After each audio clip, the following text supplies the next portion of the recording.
Hi everyone, good morning. Thanks for joining in.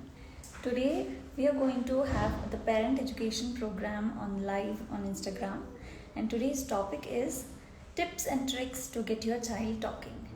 Our amazing SLP team is all set, and let's get started.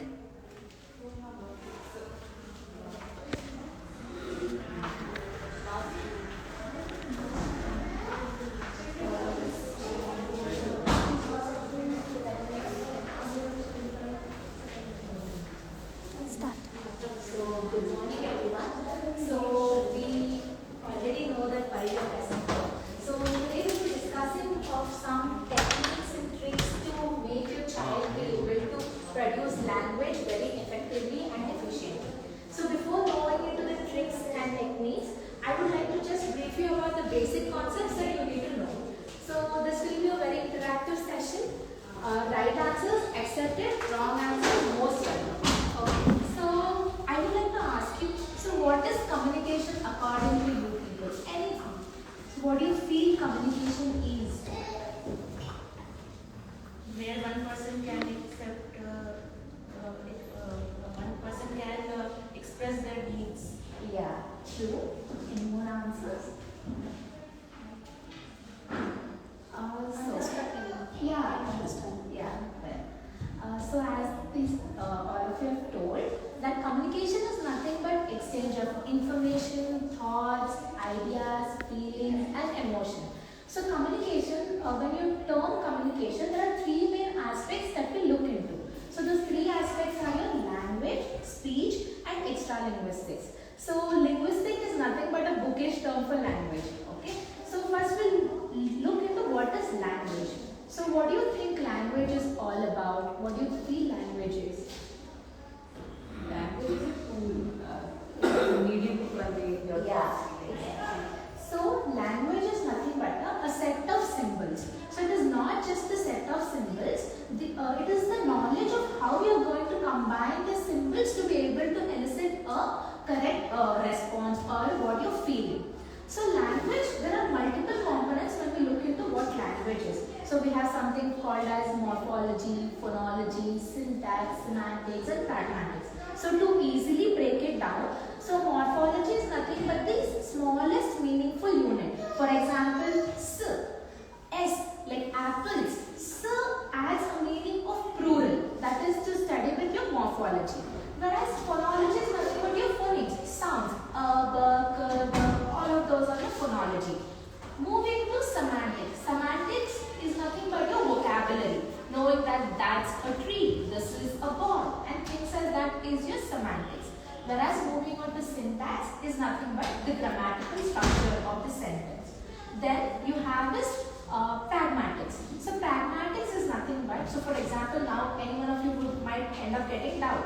So you would raise your hand, say excuse me, and then go ahead, right? So that's pragmatics. Social use of language is pragmatics.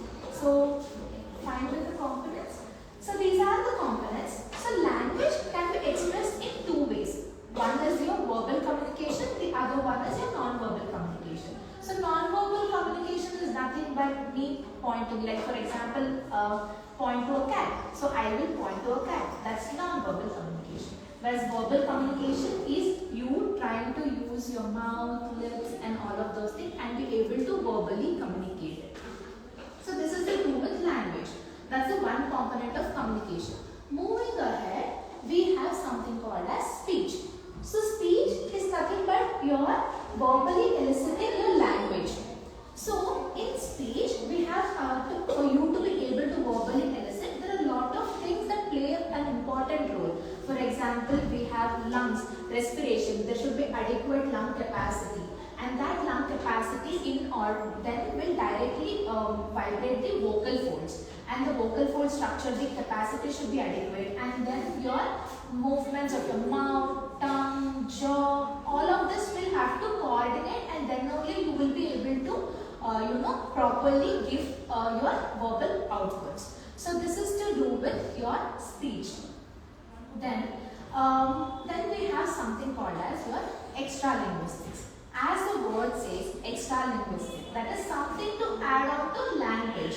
So for example, You guys would have interacted with your kids when they were small. So how do you usually interact with your kids when they are young?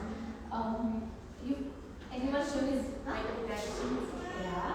Being very animated.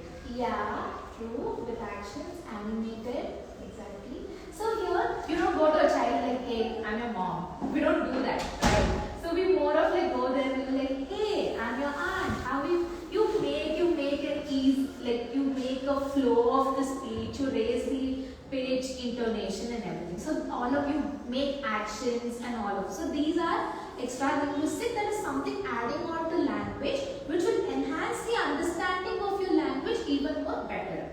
So in this we again come across different components, such as your paralinguistics. As we have told, paralinguistics is more to do with your rhythm, pitch, loudness, intonation and the flow. Example, you see kids love rhymes, right? So that's because they like extralinguistics. There's flow in the speech, there is some increase in the intonation and things as such.